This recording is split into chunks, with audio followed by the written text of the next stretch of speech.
OEM key fob. Lock 3 times. So you hit 1, 2, 3. If you guys use long range remotes or the cell phone, it will not honk.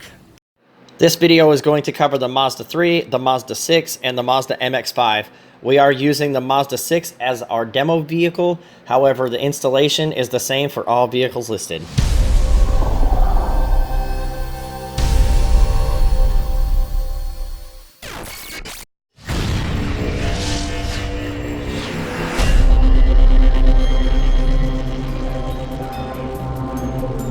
If you have the electric seat, slide it all the way back, and that's going to give you adequate room to do the install right here underneath the dash. Go ahead and rotate your steering wheel so it looks like this, where the bigger opening is over here on the left-hand side. You're basically just going to unhook the negative battery terminal right here. So it's a 10 millimeter. So just grab a socket, loosen it up, pop this baby loose like so. Take the foam out of our box and set it right here. That's basically just going to keep the terminal from touching the battery. You will have to reconnect this before programming the module, but we'll get back to that here in a minute.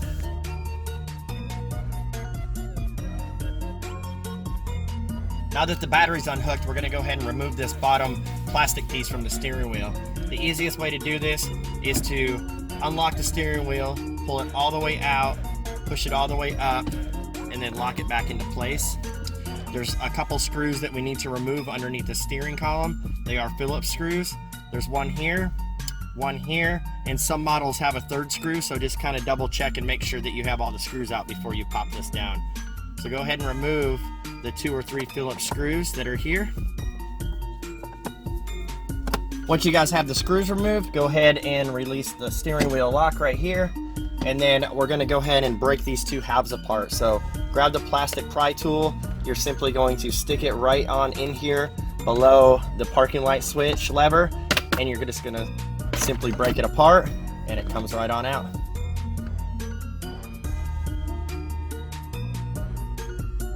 We're back underneath the steering column, which is where we're going to install our main harness.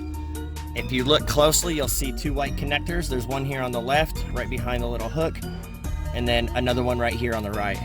So go ahead and unplug these connectors.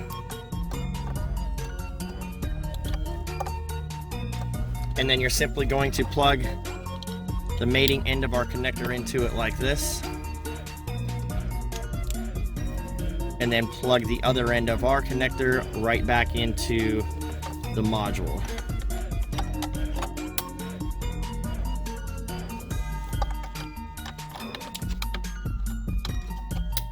And you will hear an audible click. Everything's locked in. The harness has enough length where you can fold it over, and you'll put a zip tie on it right back in here to keep it stationary and out of the way. The next thing we're going to do is make sure that your jumpers are in the right place here. We're using the Mazda 3 because that's what's listed on the install guide. And remember, whichever one you're not using, make sure that you have the cap on it because the car will not function without the cap. You'll notice on our main harness we have an HLSA port. You'll simply take the secondary harness and plug it in, and that's going to give you the 2 T-harnesses that Mazda uses in their vehicles. So we're going to show you how to route these and plug them in. The headlight switch adapter is going to plug in right behind the headlight switch, and how we get to this is you simply have to lift up the top half of the steering column, and then we just simply remove the whole entire headlight switch. Now this is why I had you guys rotate the steering wheel. You're going to notice that there's a little tab right here. You're going to push in on this, and then while you're pushing in on it, pull out on the headlight switch, and then that's it. So this is not the connector that we need that you guys can see underneath the column. It's actually going to be right here on the back side. So go ahead and pop the plastic off. Yours might be black. This one's white, clearish looking color.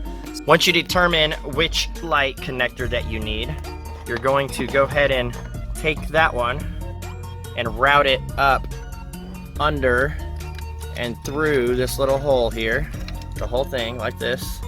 Only the one you're using. The one you're not using, let it stay down underneath the dash. and then you're gonna go ahead and plug this in to the headlight switch. So this one's a 6-pin. You're just gonna pop this one out, plug this one back into the module, and then plug the OEM back into here. It just T-harnesses in.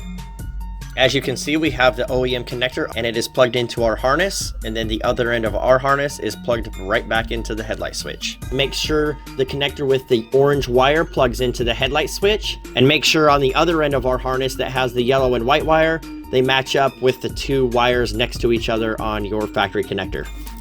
Then use a provided zip tie to secure the 2 connectors together before reinstalling the switch in the vehicle.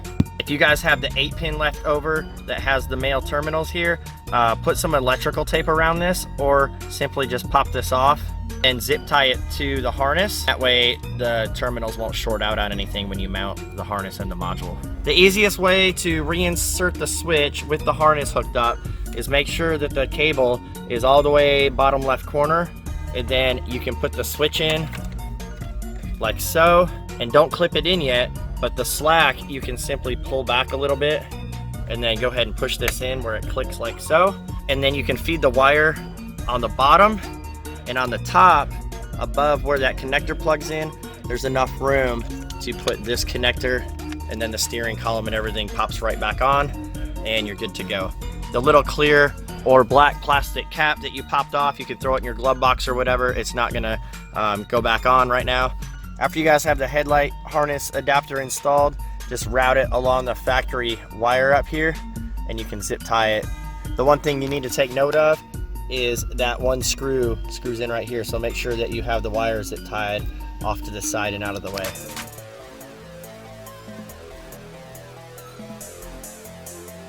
Before you guys insert the headlight switch back into the steering column, make sure that your steering wheel is straight like this, because otherwise the switch won't stay locked down and the blinkers won't work properly.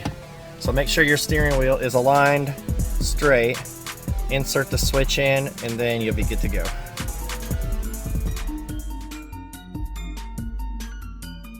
All right guys, so we're ready to program the module. I'm just gonna go ahead and reconnect the battery.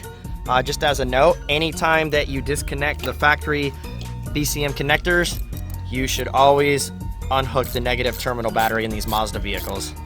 I'm going to refer you guys to the installation guide for the programming process. Sometimes firmware changes or gets updated, which alters the programming. So if I show you guys how to do it now, 6 months down the road, if things change, the video is no longer going to apply and people get frustrated. So the way the 2-stage programming process works is you guys will put the module in the car.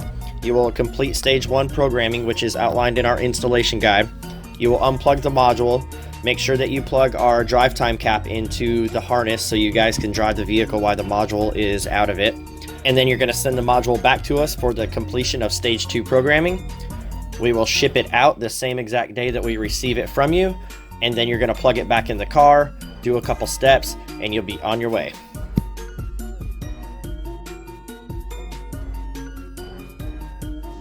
So we got the Mazda 6 all finished up. OEM key fob. Lock 3 times. So you hit 1, 2, 3. If you guys use long range remotes or the cell phone, it will not honk. Car's running on remote start. It's gonna run for 15 minutes. At the end of 15 minutes, it's gonna turn off. During the remote start time, you're gonna have parking lights on, front and rear. So that way you have a visual confirmation if you choose to hook up the headlight connector that you saw during the video. When you guys are ready to come out and leave, simply press the unlock on the remote. That starts a 45-second timer for you to get in and do secure takeover. If you exceed 45 seconds, the car will turn off when you try to get in and drive away. So once you get in the vehicle, as long as you have a key with you, all you need to do is press and release the brake pedal, and that's going to turn off the remote start and transition over to the key. So you will experience a 5-second delay in the climate controls as it makes that transition, and then it kicks back on right where it left off. And now all you need to do is pull the car out of park, and away we go.